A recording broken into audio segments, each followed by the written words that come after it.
Direto de Brasília, com Eliane Cantanhede.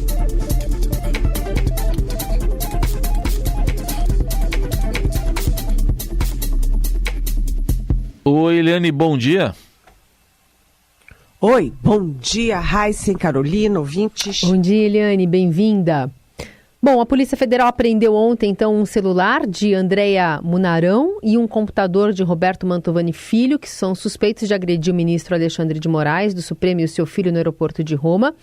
Esses itens foram apreendidos na casa do casal em Santa Bárbara do Oeste, aqui no interior de São Paulo, e serão enviados ao delegado que cuida desse inquérito aí em Brasília. O mandado de busca e apreensão de evidências relacionadas aos acontecimentos foi autorizado pela presidente da Corte, Rosa Weber, embasada na manifestação da Procuradoria-Geral da República de que o episódio figura grave ameaça ao livre exercício das funções constitucionais. E aí, se os aparelhos armazenarem outros elementos, como, por exemplo, patrocínio de atos golpistas, isso poderá ser verificado, e tem as câmeras ainda das imagens que devem chegar ainda nessa semana, lá do aeroporto de Roma, para fazer também uma análise minuciosa. Estava vendo aqui o tweet do ministro da Justiça, Flávio Dino, também justificando um discurso que ontem foi muito forte, que é manifestado inclusive por uma ouvinte que mandou pergunta aqui para a gente, a ouvinte Cláudia, que queria saber sobre a busca e apreensão na casa dessa família que teria agredido o ministro, ainda que se há de ter uma punição exemplar, se justifica juridicamente?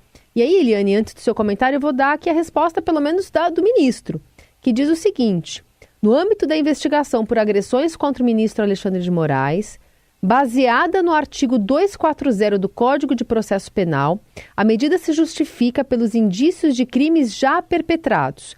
Tais indícios são adensados pela multiplicidade de versões ofertada pelos investigados. E sobre a proporcionalidade da medida, sublinham que passou da hora de naturalizar absurdos e não se cuida de fishing expedition, pois não há procura especulativa, e sim fatos objetivamente delineados que estão em legítima investigação. Bem, vamos lá, né? Primeiro vamos responder à nossa ouvinte. Bom dia, bem-vinda. Olha, realmente causa uma certa aflição, né? Uma busca e apreensão na casa e também no carro do casal que agrediu um ministro do Supremo, no caso Alexandre de Moraes. Será que isso não é extrapolar um pouco? Sabe, eles saíram gritando, comunista, comprado, etc., foram grosseiros, violentos, mas busca e apreensão. Eu não sou jurista, não sou dessa área, fiquei em dúvida.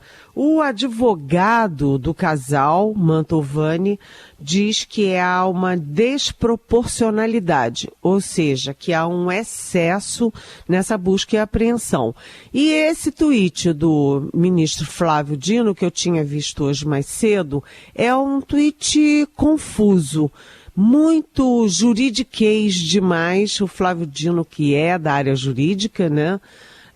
Mas muito juridiquês, o artigo tal, e aí a especificidade, mas não sei, talvez aí a gente olha a questão da territorialidade, digamos assim, porque o casal Mantovani é de Santa Bárbara do Oeste, no interior de São Paulo, ali pertinho de Piracicaba, onde a gente tem um braço avançado da Polícia Federal, um braço avançado e muito atuante da Polícia Federal, e há aí a suspeita, a possibilidade de que a Polícia Federal lá em Piracicaba já tivesse outros indícios, algum tipo de dúvida em relação ao casal que alimentasse essa decisão da busca e apreensão.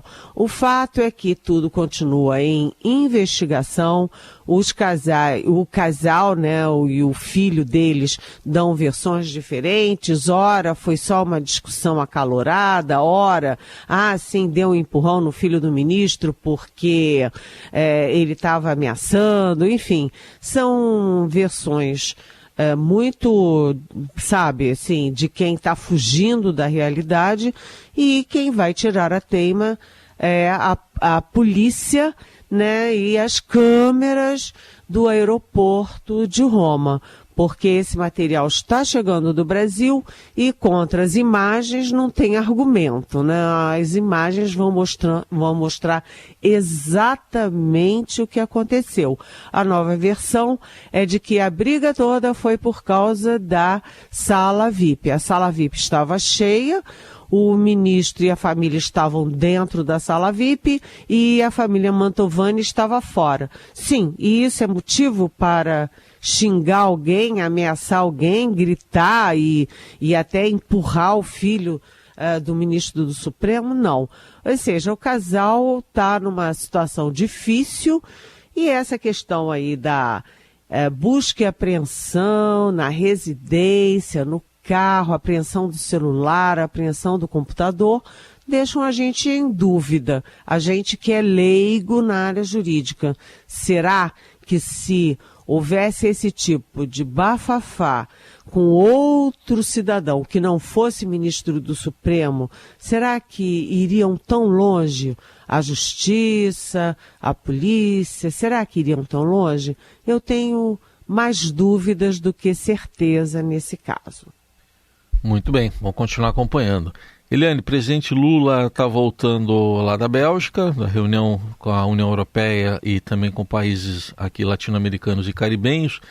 Vai ter que tratar da reforma ministerial, mas antes de sair ele falou sobre dois assuntos, que a gente vai colocar um trechinho aqui, do acordo com a União Europeia, que está com restrições por parte do Brasil para assinar, e também de um acompanhamento, né, de um pedido de 4 países, Brasil, Argentina, Colômbia e França, para que as sanções contra a Venezuela sejam retiradas se o país fizer eleições livres no ano que vem. A gente vai ouvir um trechinho. Nós fizemos uma carta-resposta e achamos que a União Europeia vai concordar tranquilamente com a nossa resposta. Eu acho que a carta adicional da União Europeia foi possivelmente alguém querendo achar que fazendo pressão a gente ia ceder. Não, a gente não vai ceder. Tá? Nós temos um compromisso que não depende de acordo interpartido. Nós temos um compromisso histórico de campanha assumido por mim na COP25 de que nós vamos até 2030, sabe, acabar com o desmatamento na Amazônia. Esse é um compromisso do governo brasileiro. Nós não precisamos da União Europeia, não precisamos da China, dos Estados Unidos. É um compromisso nosso. Inclusive tivemos uma reunião com França, com Colômbia, com Argentina, com o representante do negociador das oposições da Venezuela, com a vice-presidenta, para discutir um pouco a possibilidade de normalizar a situação na Venezuela. Tudo isso aconteceu dentro de um espaço em que a gente não precisa sair para lugar nenhum. E aí, Eliane, que balanço está fazendo essa viagem e do que espera Lula aqui no Brasil, que é a reforma ministerial? Bem, o comentário vai ser um pouquinho longo porque junta duas coisas, né? A viagem, né? 3 coisas. A questão do acordo União Europeia, Mercosul, a questão da Venezuela e a volta com a reforma ministerial. Do acordo União Europeia, Mercosul, o Lula fala bravo, porque a última carta da União Europeia prevê sanções contra o Brasil se o Brasil não cumprir metas na área de clima e ambiente.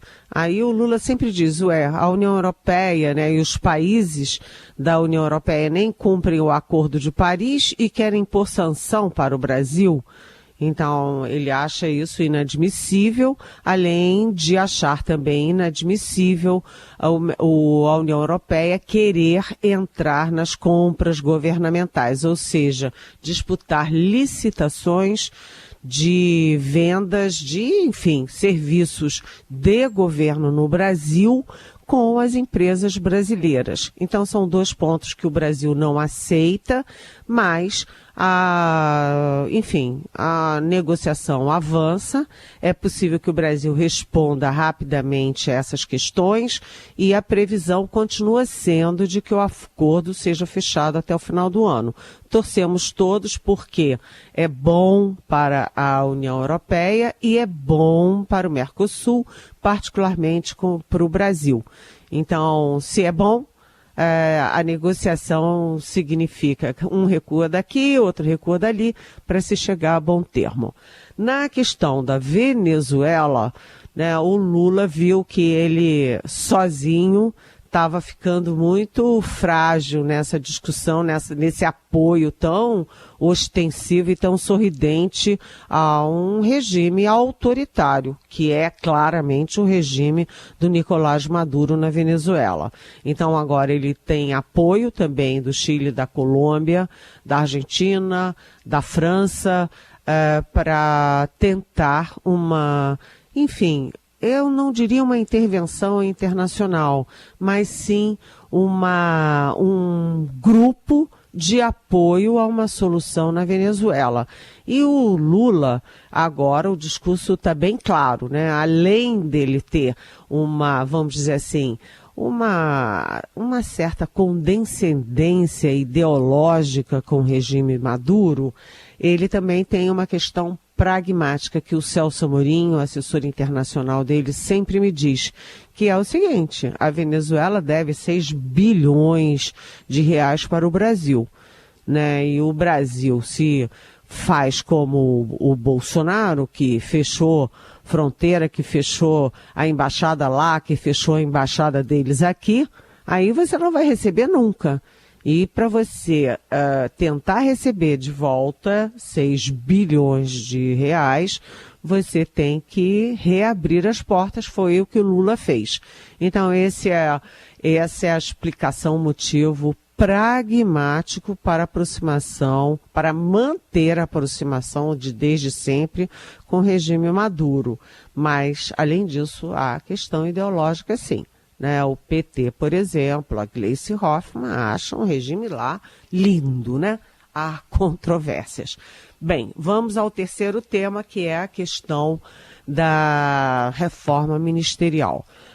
O Lula já chega com esse foco da mini-reforma ministerial e ontem mesmo o ministro Alexandre Padilha, da Articulação Política, já recebeu os 2 futuros ministros, né? Aqueles que o Lula já bateu o martelo e já disse, serão esses os ministros do Centrão. Um deles, como a gente fala aqui desde a semana passada, aliás, no início eu falei com exclusividade, um deles é o Silvio Costa Filho, que o Lula chama de Silvinho, que é do Republicanos de Pernambuco. E o outro é o deputado André Fufuca, do PP do Maranhão.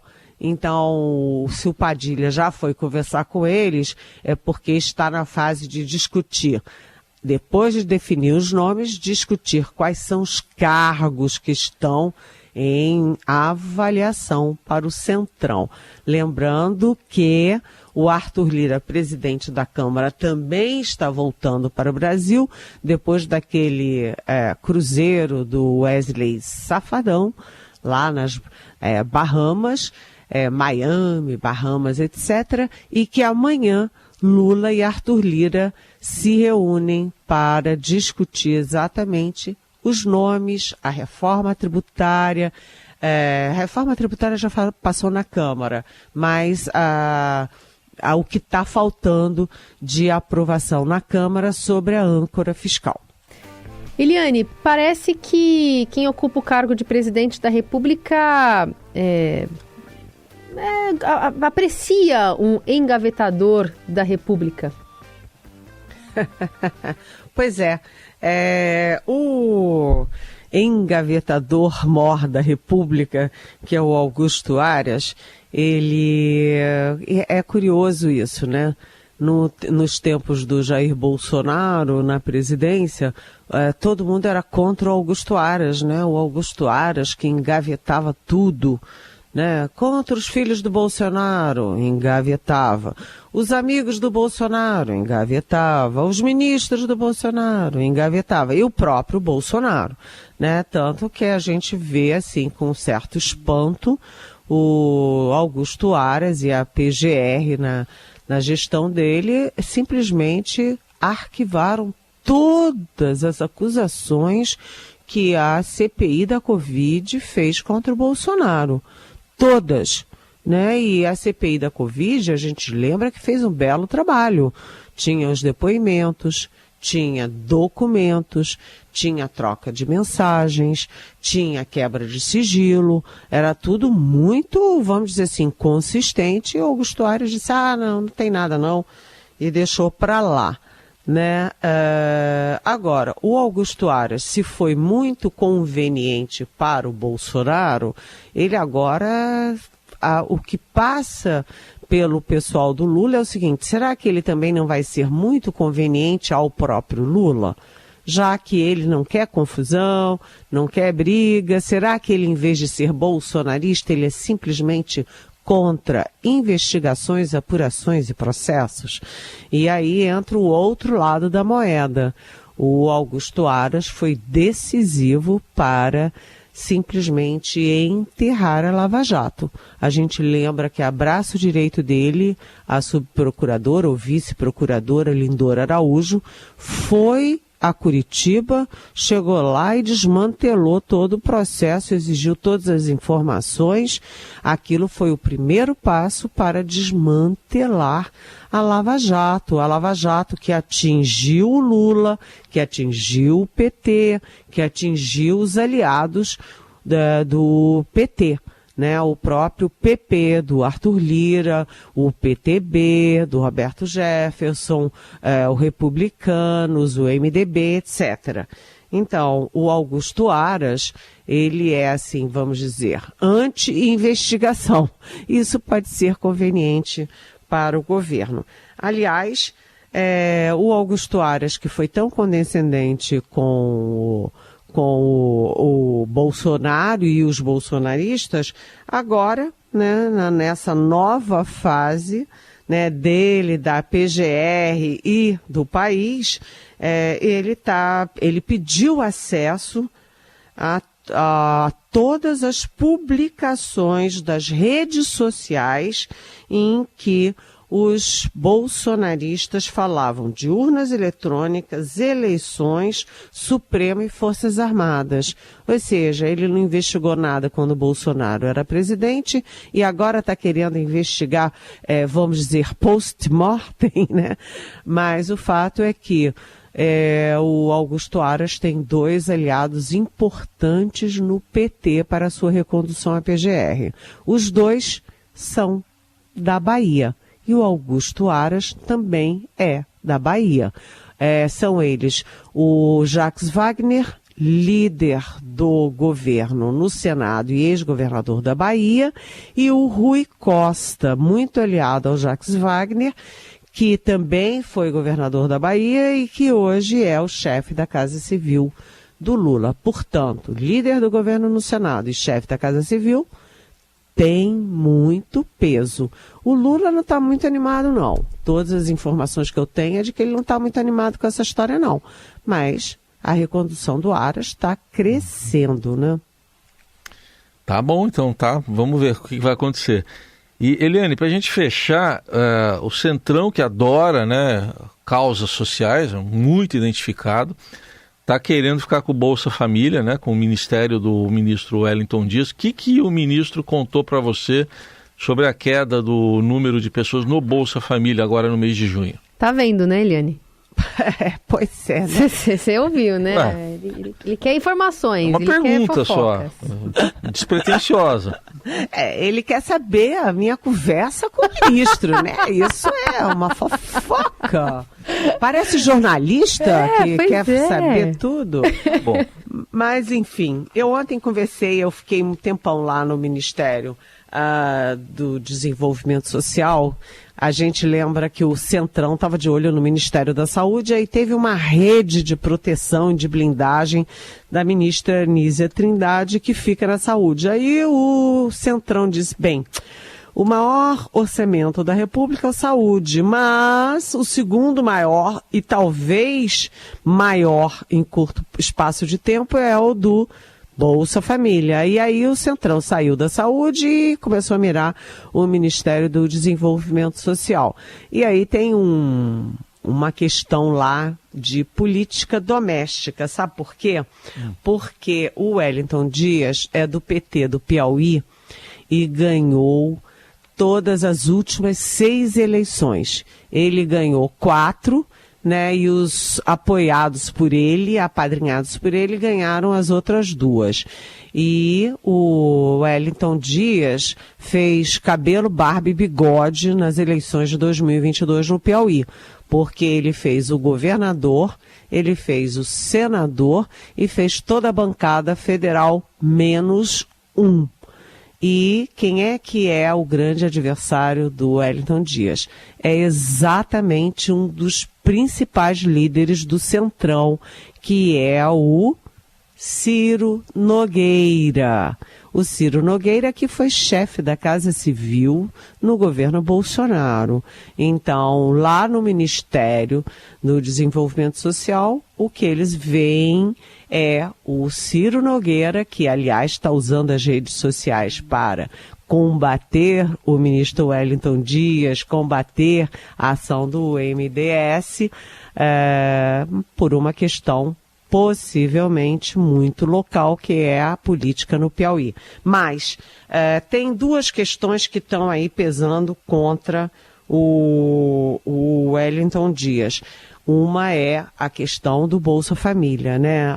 Lá no Palácio se diz que o Lula perdeu popularidade no Nordeste porque a gestão do Bolsa Família está uma confusão. E o Ciro Nogueira está reproduzindo isso pelas redes. Aí o que o Wellington Dias diz? Ele me disse o seguinte, ele fez uma longa explanação, tem tanto número na cabeça que eu tive que anotar, porque é muito número. Mas ele disse o seguinte, que as famílias mais pobres têm direito a R$218, é o mínimo. As famílias maiores têm direito a R$660, que já não é de extrema pobreza, já cai na faixa de pobreza, né? E tem uma questão gravíssima que é do auxílio unipessoal. Por quê? Porque muita gente finge que é unipessoal. Então, o marido mora dá um endereço, a mulher dele dá um outro endereço, o filho mais velho dá um terceiro endereço e fica todo mundo como unipessoal. Então, essa família ganha não 1, mas 3 vezes o benefício. Então, há toda uma redefinição de tecnologia para avaliar as fraudes no Bolsa Família. E uma das fraudes é exatamente o unipessoal, que não é uni coisa nenhuma. Então, houve uma queda de 310 mil pessoas que recebem o Bolsa Família, mas tudo isso está sendo revisto, estão passando um pente fino em tudo isso, quem recebe dignamente. Além disso, o Wellington Dias me disse uma coisa importante, a pessoa sai do Bolsa Família porque arranja um emprego. Aí, depois é demitido e demora anos para conseguir voltar para o Bolsa Família. Então, agora a pessoa sai do Bolsa Família, ganha um emprego, mas continua no cadastro único. E se perde o emprego, se é demitido, automaticamente volta a ter direito ao Bolsa Família. Então, o governo Bolsonaro, entre outras coisas, ele vamos dizer assim, ele destruiu o sistema de monitoramento do Bolsa Família que está sendo todo refeito. Essa é a explicação e a defesa do Wellington Dias, que tem apoios no governo, mas não é uma unanimidade como foi a Anísia Trindade na saúde. Muito bem, apuração aqui para você, ouvinte da Dourado, privilégio aqui de ouvir primeiro na Rádio dos Melhores Ouvintes. Eliane, amanhã a gente está de volta para conversar mais. Um beijo. Beijo, até amanhã.